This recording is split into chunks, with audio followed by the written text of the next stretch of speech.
Today I want to say a few things about downstrokes, downpicking, fast downstrokes in a row,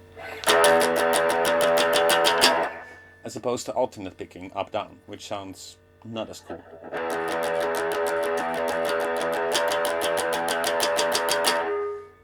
Right?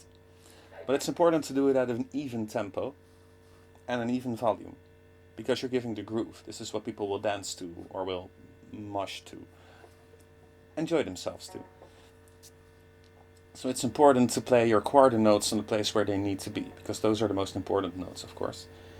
And the notes in between don't have to be as loud. So if you have to play this 10 minutes in a row, make the middle one a little bit less loud.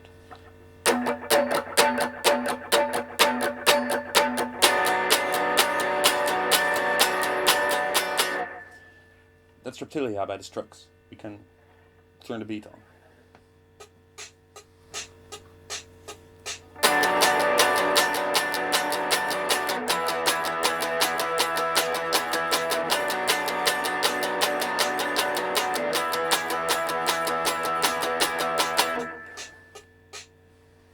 And it still gives the effect of even downstrokes, so that's a nice technique to use. Another way to improve your rhythmic playing of the downstrokes is to think about it, if you don't already, as playing towards the beat instead of from the beat. Because playing from the beat, I would say, is when you play the one and then the one and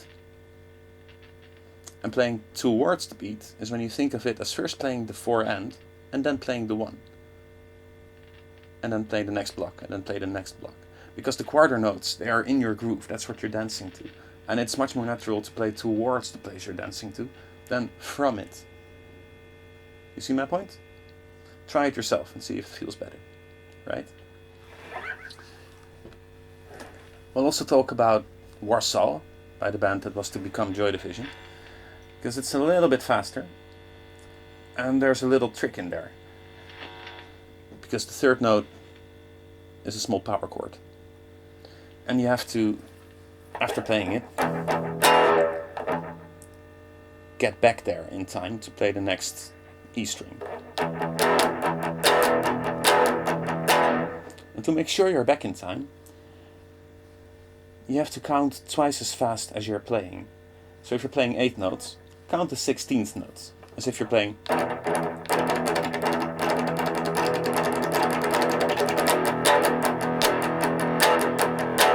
Because then when you play the 8th notes, you'll have the 16th note in your head, and that's the time to get back to the other string. That's a nice way to think about it. It really works well. Let's try that with the B.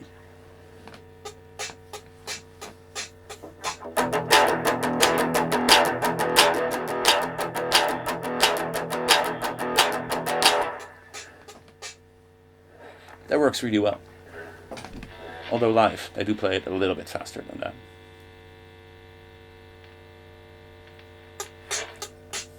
More like this.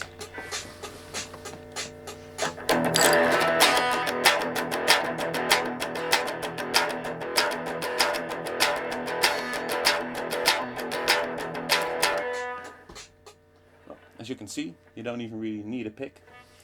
But this is a good moment to maybe talk about picks. Because when you're trying to downstroke very quickly, it's nice to have a hard pick. One that's at least a millimeter thick. It's hard to bend, because that way the strings do the bending and you get control over where your pick is going. That's nice. For this, it's not a great idea to use the bendy pick, like the gray, really thin ones. Yeah, they're great for strumming chords, because they give a little bit of swing to your playing.